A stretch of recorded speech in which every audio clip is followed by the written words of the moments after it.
नमस्कार, मी सुभाष कोकळे. आपण पाहताय TV6 मराठी न्यूज.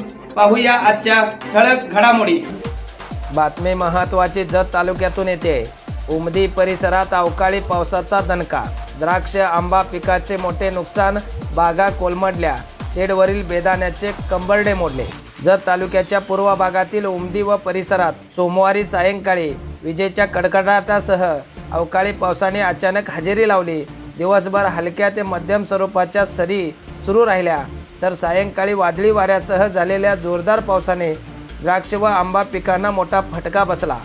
हातातोंडाशी आलेल्या द्राक्ष बागा काही ठिकाणी कोलमडून पडल्याने शेतकऱ्यांची धांदळ उडाली आहे. महाशिवरात्रीनंतर उन्हाची तीव्रता वाढल्याने पाऊस होणार नाही असा अंदाज बांधून अनेक शेतकऱ्यांनी द्राक्ष काढणीला सुरुवात केली होती. बाजारभावातील चढ उतार लक्षात घेऊन सर्रास शेतकरी बेदाणा निर्मितीकडे वळले होते. शेडवर द्राक्ष टाकून सुकवण्याची प्रक्रिया सुरू असताना अचानक पावसाने हजेरी लावल्याने मोठे नुकसान झाले आहे. अनेक शेतकऱ्यांनी शेडवर केवळ शेडनेटचा आधार घेतला होता. प्लास्टिक आच्छादन न घातल्याने पावसाचे पाणी थेट द्राक्षावर पडले. 6-7 दिवसापासून सुकत असलेला बेदाणा ओलाव्यामुळे फिकट पडला असून गुणवत्ताही घसरली आहे.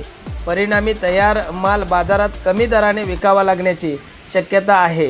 दरम्यान सप्टेंबर अखेर व ऑक्टोबरच्या पहिल्या आठवड्यात फळछाटणी केलेल्या बागांमधील द्राक्ष सध्या बेदाण्यासाठी शेडवर टाकले जात आहे. वर्षभर महागडी खते व औषधांचा खर्च करून उभारलेली बाग एका दिवसाच्या पावसाने अडचणीत आली आहे.